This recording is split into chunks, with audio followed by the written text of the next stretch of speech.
সাজুগুজু করে তো বর আর আমি বেরিয়ে পড়লাম। এটা ছিল কালী পুজোর পরের দিন। আর এদিকে দেখো গেটের এখানে যে ভলেন্টিয়ারগুলো দাঁড়িয়েছে, কি পুচকি পুচকি, এদের দেখে তো আমাদের ভীষণই হাসি পাচ্ছিল।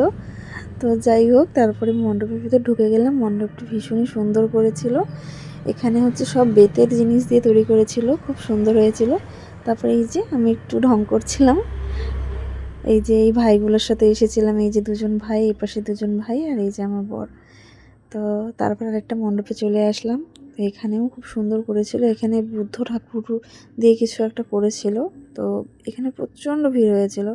তারপর সেখান থেকে বেরিয়ে দেখি পাশে একটা মেলা হচ্ছে, মেলাতে একটু চলে আসছিলাম। আর ভিডিও অন হলে তো একটু আমাদের ঢং করতেই হবে, তাই একটু ঢং করে নিচ্ছিলাম। এদিকে আরেকজন ঢং করছে। তো তারপরে তো আমাদের ঘুরতে ঘুরতে প্রচণ্ড খিদে পেয়ে গেছিলো, তাই চলে আসছিলাম একটু চাউমিন খেতে।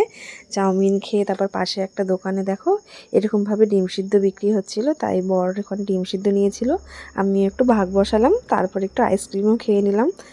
তো এরকম করেই ঘুরতে ঘুরতে তো রাত্রি 2টো বেজে গেছিলো। তারপর এখানে দেখো এই ভাইগুলোর অবস্থা, রাত্রি এখন 2:30 বাজে। আর এই যে জায়গাটা দেখতে পাচ্ছ, দেখতে পাহাড়ের মতো লাগছে জন্য এখানে এত রাত্রে ফটোশ্যুট চলছে। আর আমার তো খুব ঘুম পেয়ে গেছিলো। তারপরে সব দোকানপাট বন্ধ হয়ে গেছিলো। এই ধাবাতে এসে খাওয়া দাওয়া করে বাড়ি চলে গেলাম। বাই।